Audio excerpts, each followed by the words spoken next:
New Testament documents, are they reliable? By Frederick Fyvie Bruce. Chapter 6. The importance of Paul's evidence. The earliest of the New Testament writings, as they have come down to us, are the letters written by the Apostle Paul up to the time of his detention in Rome, c. AD 60 to 62. The earliest of our Gospels in its present form can probably not be dated earlier than AD 60, but from the hand of Paul we have 10 epistles written between 48 and 60. This man Paul was a Roman citizen of Jewish birth. His Jewish name was Saul, born somewhere about the commencement of the Christian era in the city of Tarsus in Cilicia, Asia Minor. His birthplace, no mean city, as he said himself, Acts 21:39, was in those days an eminent center of Greek culture, which did not fail to leave its mark on Paul, as may be seen in his speeches and letters.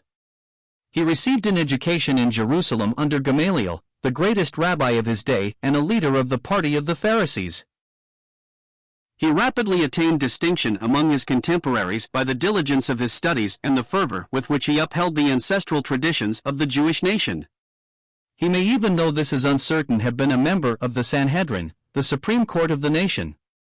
This zeal for the law brought him into conflict with the early Jerusalem Christians, especially with those who belonged to the circle of Stephen, whose teaching he must have heard in the synagogue where the Cilician Jews met, and who early realized, with exceptionally far-sighted comprehension, that the gospel cut at the roots of the traditional Jewish ceremonial law and culture. At the stoning of Stephen, we find Paul playing a responsible part in giving his consent to his death, and thereafter proceeding to uproot the new movement which, in his eyes, stood revealed by Stephen's activity as a deadly threat to all that he counted dear in Judaism. To use his own words, "Beyond all measure I persecuted the Church of God and harried it," see Gal. 13, until his encounter with Jesus on the road to Damascus convinced his mind and conscience of the reality of his resurrection, and therewith of the validity of the Christian's claims, whereupon he became the chief herald of the faith of which he formerly made havoc. It is reasonable to believe that the evidence which convinced such a man of the out-and-out wrongness of his former course, and led him so decisively to abandon previously cherished beliefs for a movement which he had so vigorously opposed, must have been of a singularly impressive quality. The conversion of Paul has for long been regarded as a weighty evidence for the truth of Christianity. Many have endorsed the conclusion of the 18th century statesman George, Lord Lyttelton, that the conversion and apostleship of St. Paul alone, duly considered, was of itself a demonstration sufficient to prove Christianity to be a divine revelation.